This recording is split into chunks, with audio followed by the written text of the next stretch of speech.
এক পায়ে শৃঙ্গজয়।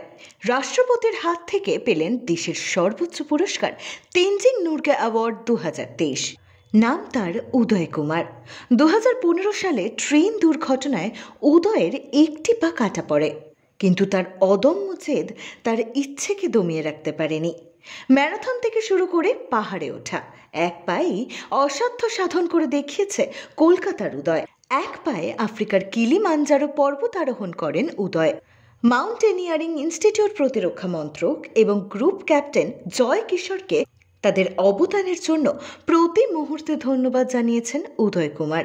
উদয়ের কথায় তাদের সাহায্য ছাড়া উদয় কোনোদিনই কিছুই করে উঠতে পারতেন না এবং রাষ্ট্রপতির হাত থেকে দেশের সর্বোচ্চ পুরস্কার তেনজিং নোরগে পেয়ে তিনি রীতিমতো স্তম্ভিত।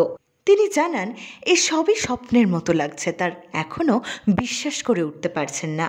ভারতের সাঁতারু সায়নী দাস একই দিনে তেনজিং নোরগে পুরস্কার গ্রহণ করেন রাষ্ট্রপতির হাত থেকে। দক্ষিণ 24 পরগনার বারুইপুরের বাসিন্দা সায়নী ইতিমধ্যেই 5টি চ্যানেলে সাঁতার কেটেছে এবং এবছর স্টেট অফ জিব্রাল্টার ক্রস করার ইচ্ছে রয়েছে সায়নীর। ব্যুরো রিপোর্ট, এক্সপোজ বার্তা।